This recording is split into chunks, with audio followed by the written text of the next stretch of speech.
I make no secret of the fact that I love embarrassing political communication strategies. And in Canada, without a doubt, the party that's best at deploying self defeating, embarrassing political communication strategies is the Liberal Party of Canada. But about 10 days ago, if I had to give out a big trophy to the worst communicator inside the Liberal Party and I wasn't allowed to pick Justin Trudeau, I'd have to give it to Karina Gould, the Liberal Party House leader, because of her weird press conferences and outbursts in the House of Commons during the month of December. But in the last 2 days, two Liberal MPs have stolen that designation from Karina Gould in just a singular press conference. And those two MPs are Liberal MPs Mark Gerretsen and Stephen McKinnon. It is quite impressive just how much they hurt their own reputations, as well as the reputation of the Liberal Party in a single press conference. And somehow, for some reason, Canadian legacy media journalists were actually doing a good job pushing back on the two and asking tough questions that completely undermine the entire purpose of their press conference. Now, remember here, Parliament has already wrapped up. It's been about 3 or so days where the Parliament hasn't been doing any business, but for some reason, Gerretsen and McKinnon stuck around to rip on Poilievre just for doing end of the year interviews talking about his vision for Canada. They think that this is doing a really great job at undermining Poilievre's momentum, but with journalists just asking some probing questions, the entire strategy in this press conference completely collapses, showing that they're just extremely desperate at the weak position that the Liberal Party is in.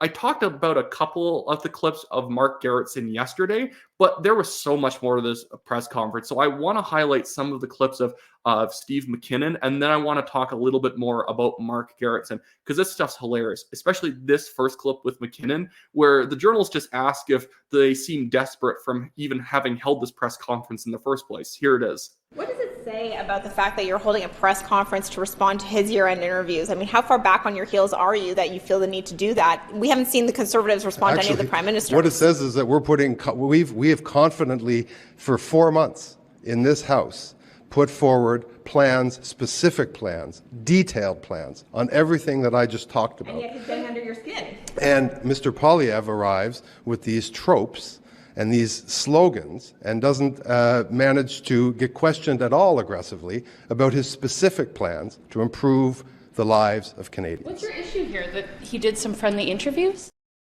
It's really embarrassing that their biggest point against Poilievre in this entire interview is that Poilievre used slogans and tropes.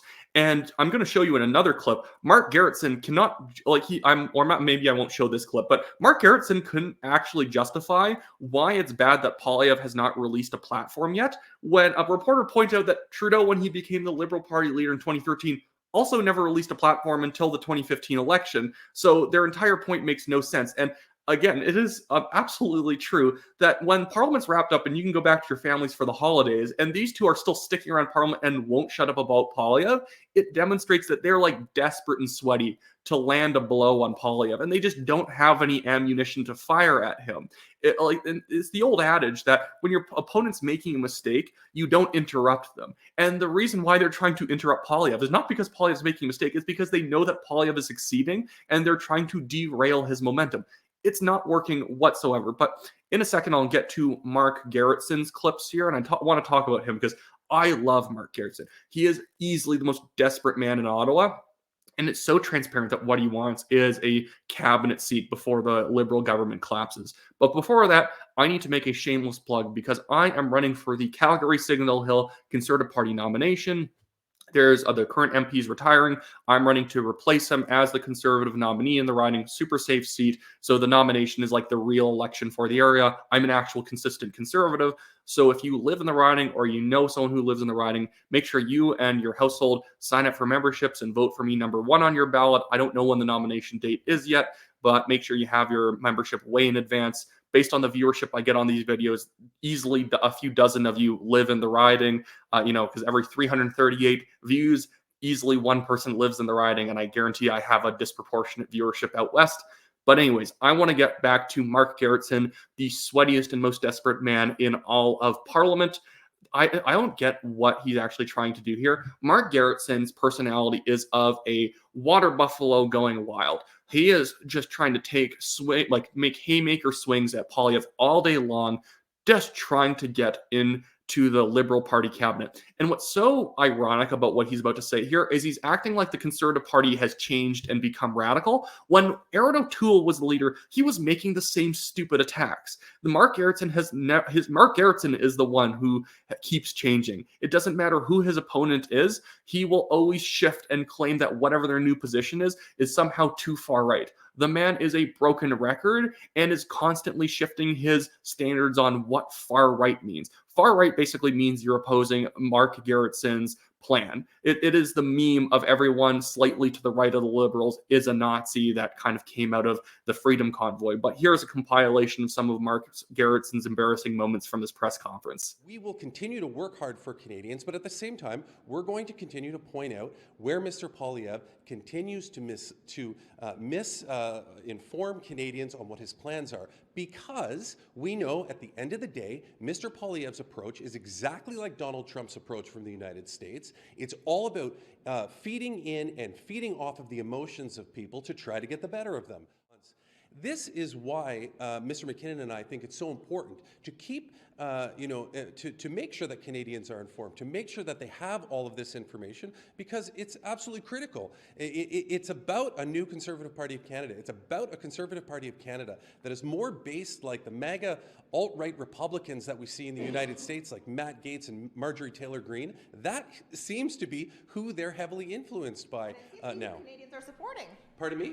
Then you're saying that's who Canadians are supporting. No, what I'm saying is that Mr. Poilievre is trying to give you the impression that he's something that, quite frankly, he's not. Why do you think their message is resonating? Last question. Why do I think their message is resonating? Well, I think that their message is resonating because of what I said earlier. Mr. Poilievre is playing off people's emotions, he's playing off people's fears, and he's trying to translate that into telling people that he will actually be there for them. But if you listen to what he's saying, which is the entire point of us coming to talk to you today, if you actually listen to what he said in these interviews leading up to today, he's said nothing about what he will actually do for people. He's only continued to reinforce and play into people's emotions, to play into people's fears in order to try to scare them away from something else. Thank you.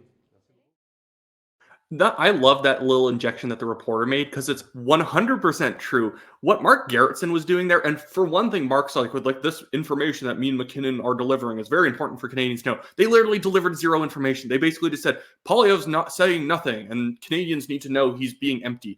That wasn't information at all. And the reporter's right. Effectively, what he's doing is either implying that Canadians are also racist alt-right people for supporting the Conservatives, or they're a bunch of idiots because supposedly they're being tricked by Poilievre, who's playing on their emotions. And let me just say, every politician is obviously going to play on the emotions of voters. What is a politician going to talk about issues that voters do not care about? An issue that voters are emotional about, or something that gets is emotionally resonant with voters, is something that they're usually passionate about. Is Mark's problem that Poilievre isn't boring? Because every politician tries to, play on the emotions of voters, because the things that, again, voters are emotional about is the things that voters want talked about. Does Justin Trudeau not talk about things that make voters emotional? Diversity, inclusion, trying to give money to the poor and stuff like that. Isn't Justin Trudeau's general vague platform, although most of its platform's a lie, isn't his platform trying to elicit emotional responses from people and make them a passionate liberal supporters? Obviously, I don't think Justin Trudeau is doing anything wrong. No politician who tries to appeal to voters is doing anything wrong, unless they're lying. And he can't actually point to anything like Poilievre's lying about.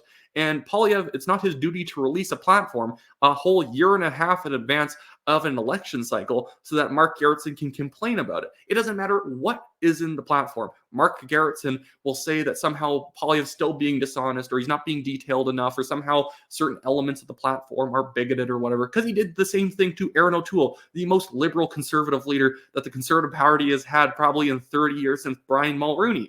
Mark Gerretsen is just trying to get his way into the Liberal cabinet. I wish, and it would have been a too biased of a question, or too direct and political of a question. I would have asked him, if Mark Gerretsen, what cabinet role do you want? Because that's really what this whole press conference is about. He might as well have tattooed on his forehead, "Please notice me, Justin. I really want Veterans Affairs even. Just give me urban development. Give me diversity and inclusion cabinet position. I'll do it." please, that's all this press conference was about, was Mark Gerretsen begging Trudeau to pay attention to him.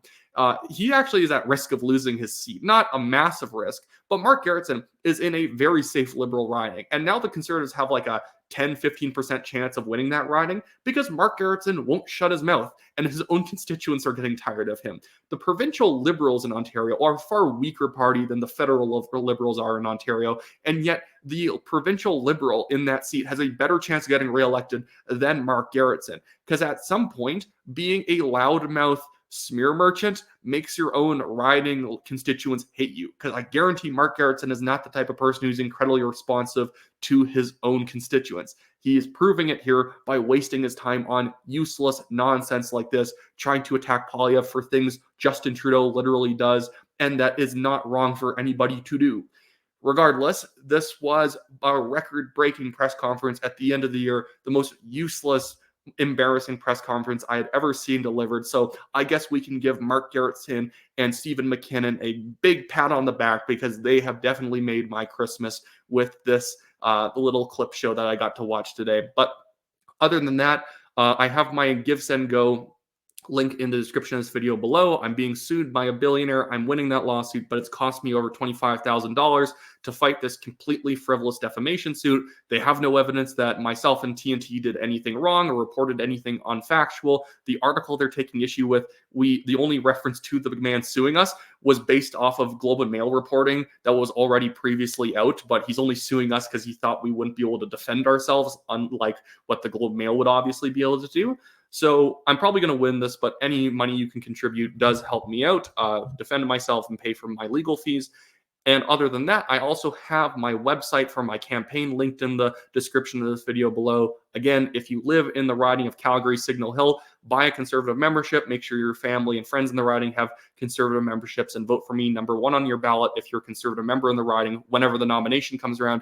And I would encourage everyone, regardless if you live in Calgary or not, check which riding you live in, because it helps you engage in your political community when you know which provincial riding you live in, federal riding, and ward of your city or town. You'd be shocked out there. Most people cannot even name their own riding. So the better knowledgeable you are with the own political territory you live in, the better able you are to actually get things done in this country. But other than that, I hope everyone has a fantastic day. Feel bad for me. It took me like 50 tries to record this video, and I think I got like 10 minutes in multiple times and had to go back. But I got through it, and we're all going to get through the rest of this year together, just like I got through this video. So have a great day, everyone.